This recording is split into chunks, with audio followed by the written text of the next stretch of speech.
Bueno, muy buenos días. El día de hoy vamos a tratar el tema química nuevamente del curso décimo. Como recordaremos, la clase anterior vimos lo que era estructuras de Lewis. El día hoy vamos a tratar lo que sigue en temática, que sería en un orden lógico, lo que nosotros denominamos tipos de enlace.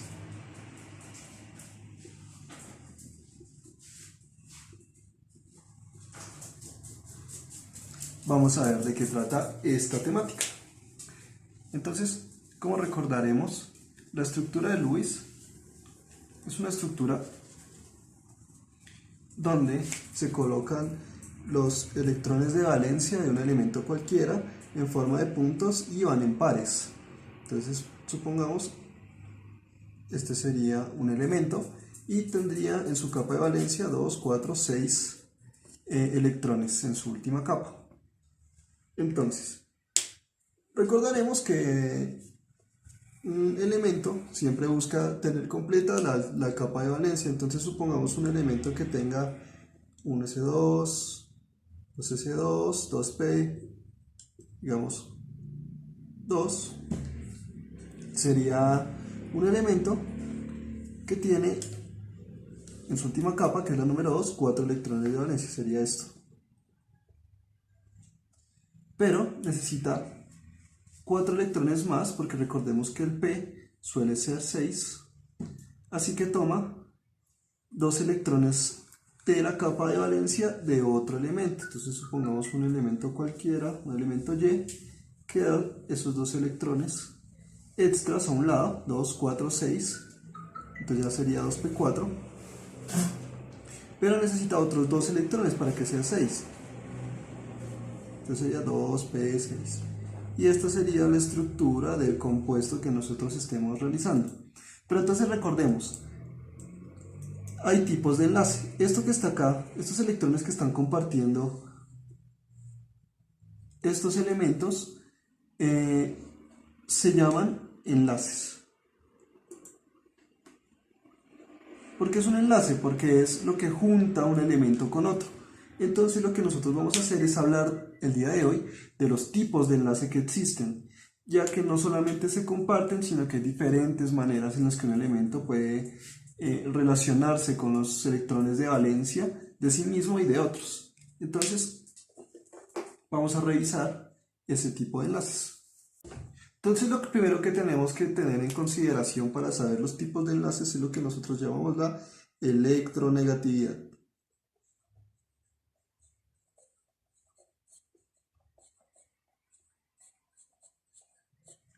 ¿Qué es la electronegatividad?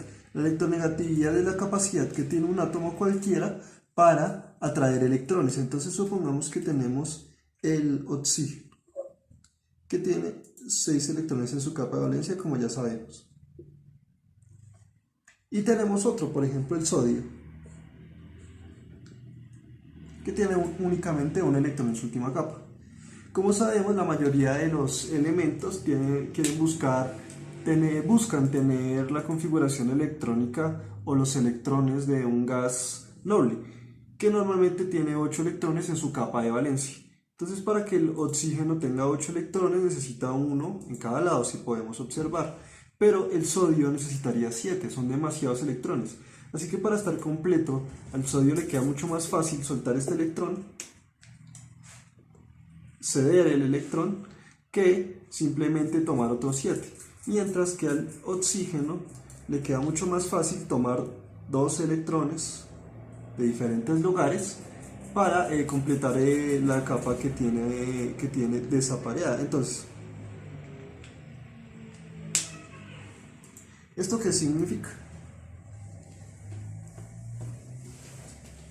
Significa que hay elementos como el oxígeno que son más electronegativos.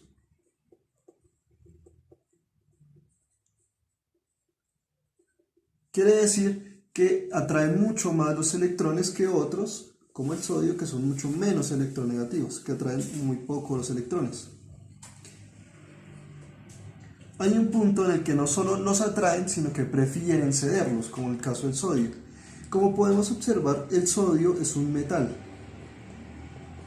y el oxígeno está en la región de los no metales. Quiere decir que los no metales tienen más capacidad o tienen más tendencia a tomar electrones y los metales a cederlos. Entonces vamos a mirar una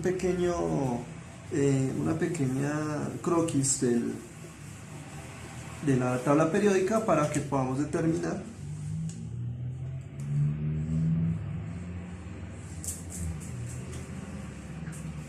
más o menos en qué lugar se encuentran los más electronegativos y los menos electronegativos. Entonces recordemos que aquí hay una escalerita, ¿no? De la escalera hacia acá están los que son menos electronegativos, o sea, hacia esta dirección baja la electronegatividad.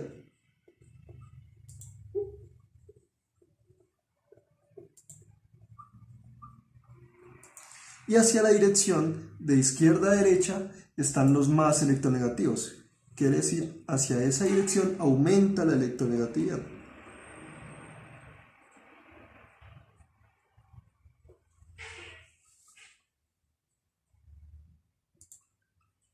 Como sabemos, el oxígeno se encuentra más o menos en esta región y el sodio se encuentra por acá.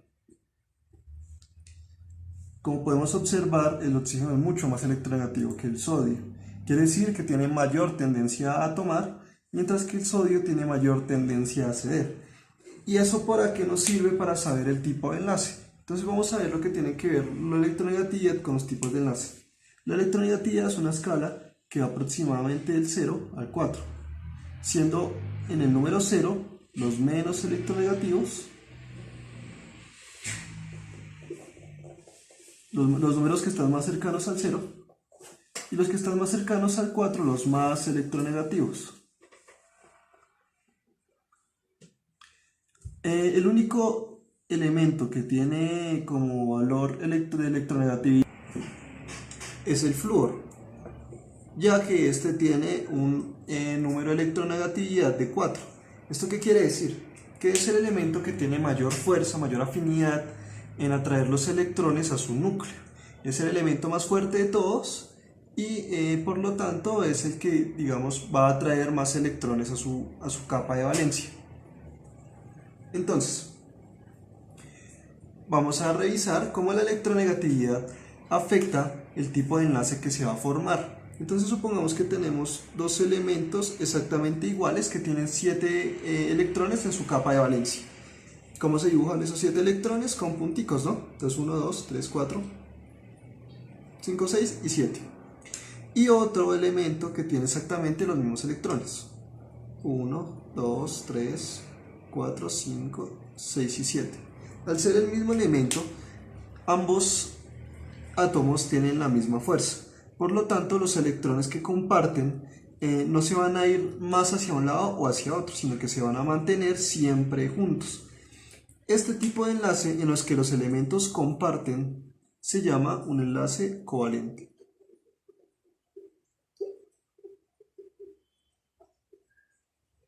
Como observamos, los electrones se encuentran tanto en un átomo como en el otro. Este electrón que hace parte de este átomo se va a compartir también en este. Entonces, como podemos ver ahí, 1, 2, 3, 4, 5, 6, 7 y 8. Como recordaremos, la mayoría de los elementos tienden a tener 8 electrones en su capa de valencia. Igualmente este 1, 2, 3, 4, 5, 6, 7 y 8 junto con el electrón del otro átomo, del otro elemento.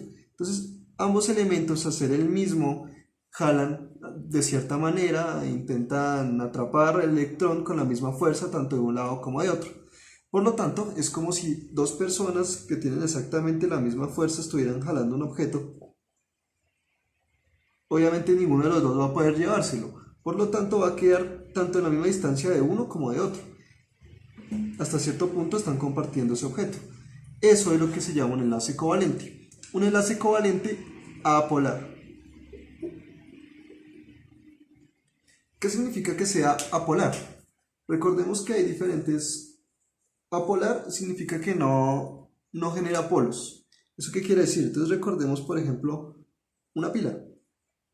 una pila tiene polos. Tiene una carga positiva en una región y tiene una carga negativa en otra región. Son polos. También imaginemos, por ejemplo, la Tierra. La Tierra tiene dos polos, ¿no?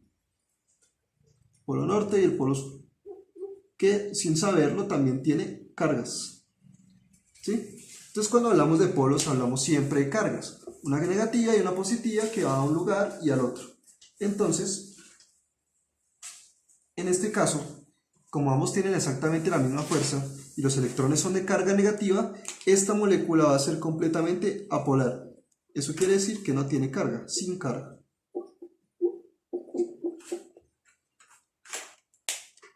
Ahora,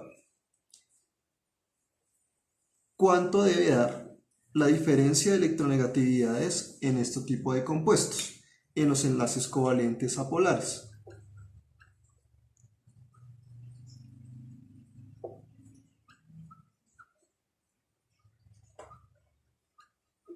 ¿Qué quiere decir la diferencia de electronegatividad?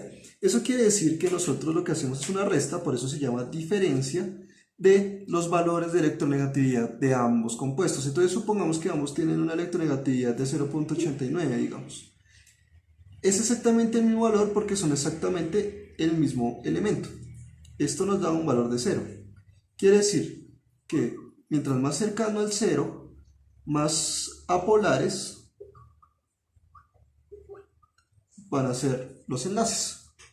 Entonces, ahora, imaginemos que tenemos ahora dos tipos de elementos, uno X y uno Y. Ambos tienen unos valores de electronegatividad, digamos, pequeños.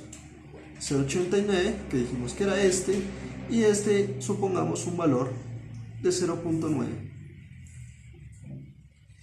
La diferencia de electronegatividad va a ser bastante pequeña, pero va a tener una diferencia. 0.1, 0.01, perdón. Esa va a ser la diferencia de electronegatividad. Esto, que es el enlace que hay entre estos dos, también es un enlace covalente apolar.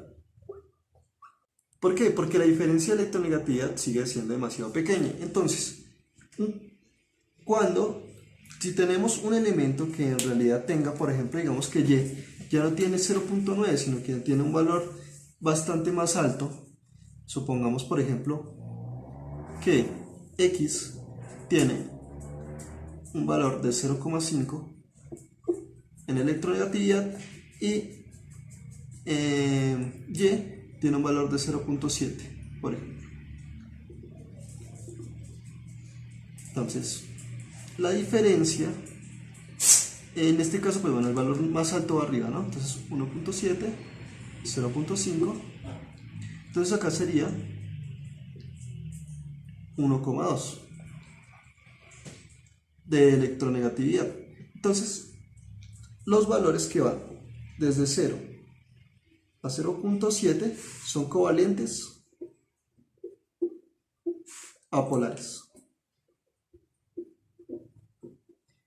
Como podemos ver, este ya no entra en esa clasificación de covalente apolar. Este tipo sigue siendo covalente. Quiere decir, estos dos tienen una fuerza de todas maneras lo suficientemente cercana como para compartir los electrones. Pero hay uno más fuerte que el otro, que sería esta Y. Tiene mucha más fuerza, así que lo atrae un poco hacia él, pero siguen compartiéndolo. La X también lo atrae. Entonces, como ambos están atrayendo los electrones y lo están compartiendo, es covalente. Pero como uno de ellos tiene más fuerza que el otro, es covalente polar.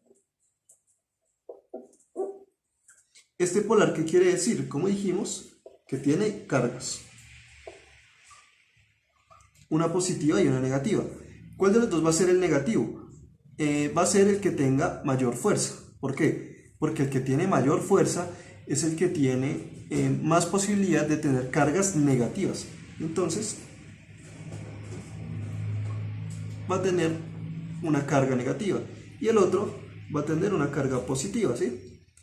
Como tiene carga negativa, no es total, ya que está compartiendo, como dijimos. Entonces, eso se escribe como un delta negativo y este como un delta positivo. Quiere decir una densidad de carga negativa y una densidad de carga positiva, un poco negativo y un poco positivo. Un ejemplo de este tipo de enlace covalente polar sería, por ejemplo, el agua. Vamos a ver. Entonces, el agua, H2O, tiene la siguiente estructura.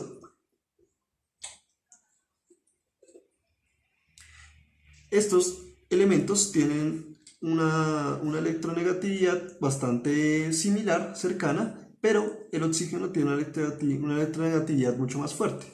Entonces, tiene una densidad de carga negativa y una densidad de carga positiva. El oxígeno en este compuesto es un poco negativo y el hidrógeno en este compuesto es un poco positivo.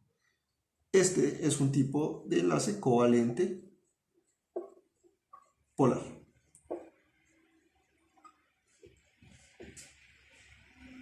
Ahora, ¿qué sucedería si los elementos que están interactuando dan un valor mayor de 1.7? Entonces imaginemos que tenemos otra vez el X y Y con su enlace, que se representa como un guión, y el X tiene un valor de 0.5 y Y un valor, por ejemplo, de 2.5. Entonces nuevamente, el más grande va arriba, entonces 2.5 y 0.5. Esto va a dar en resta un valor de 2. Los números que están mayores a 1.7 se llaman enlace iónico. ¿Esto qué significa? Que las cargas que estaban acá en estos lados ya no son densidad de carga, sino que son cargas completas. Este va a ser completamente negativo y este va a ser completamente positivo. Entonces, ¿y qué significa iónico? Iónico significa que genera iones. Entonces, vamos a definir qué es un ion. Un ion es todo elemento o serie de elementos que tienen una carga completa en disolución en agua. Entonces, supongamos que echamos esto en una solución con agua. En esa solución, las X se van a ir a un lado, van a estar completamente positivas, y las Y van a estar en otro lugar y van a ser completamente negativas. Estos elementos con carga son los llamados iones. Este es un ion negativo y este un ion positivo. Los iones positivos se llaman cationes y los iones negativos se llaman aniones.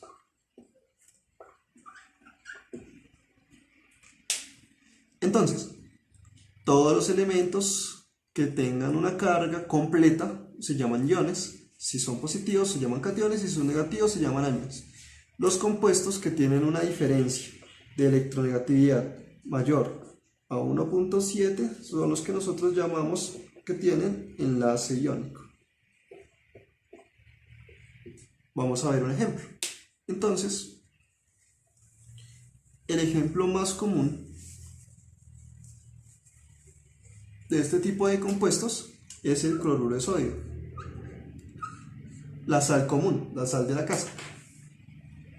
Entonces, primero que nada tenemos que determinar y conocer que el sodio es un metal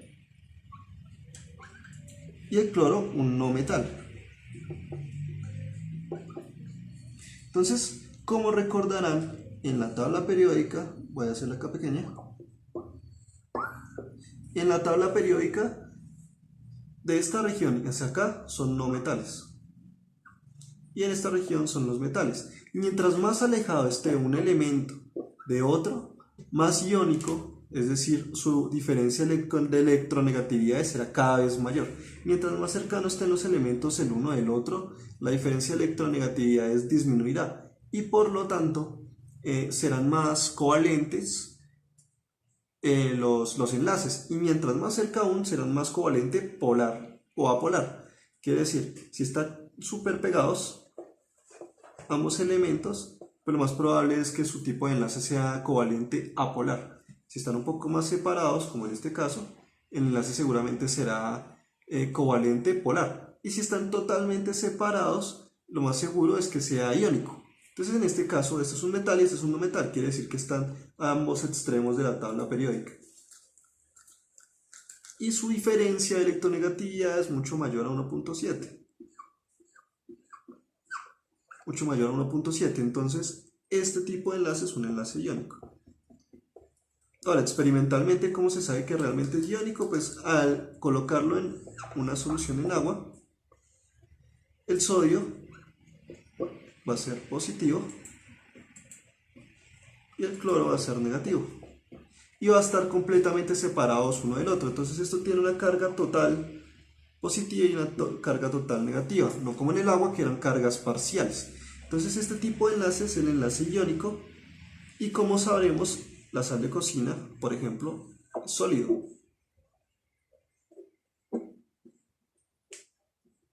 Esto se debe a que este tipo de enlace es muy fuerte. Aunque se diluye fácilmente en agua, es muy difícil romper este tipo de interacción, ya que es como el cloro atrae mucho, demasiado el electrón del sodio y por lo tanto para romper esa atracción es necesario generar una atracción mayor en el centro de ese tipo de interacciones. Entonces siempre va a ser muy difícil romper un tipo de enlace iónico.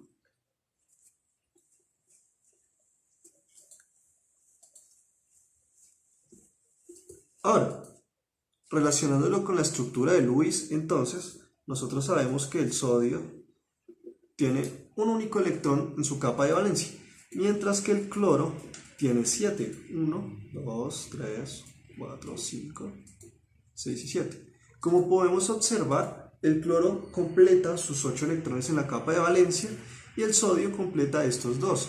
Pero lo que sucede realmente es que el sodio entrega este electrón al cloro y en la parte anterior, quiere decir, pongamos que este es el átomo de sodio y acá está el electrón, esta capa, la capa anterior, esta capa estaba completa. Entonces al entregar este electrón, la capa que estaba completa queda como la última capa y va a estar ya estable. El cloro, por otro lado, le queda mucho más fácil, en vez de estar entregando estos 7 electrones que tiene en su capa de valencia, solamente recibir uno y va a estar estable. Esta interacción que genera el jalar ese electrón hace que este compuesto se junte completamente.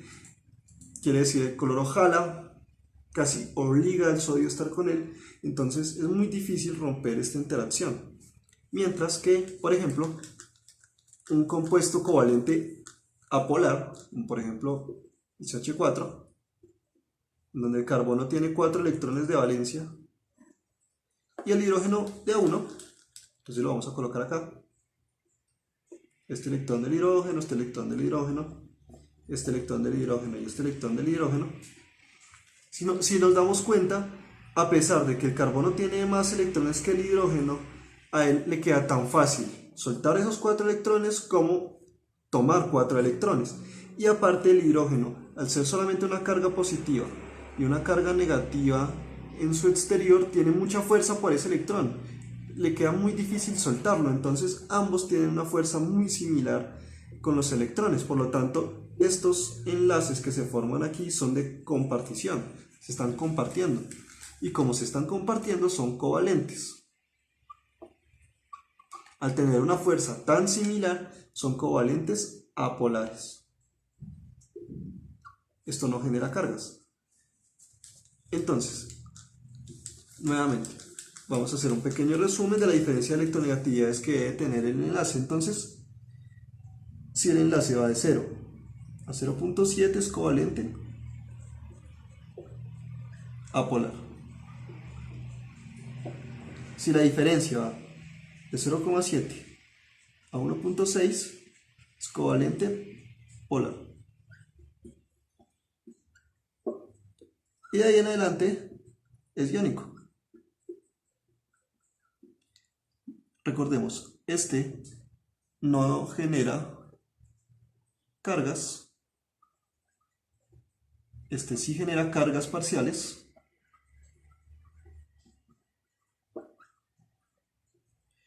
Y este genera cargas totales, también llamados iones, que pueden ser positivos o negativos.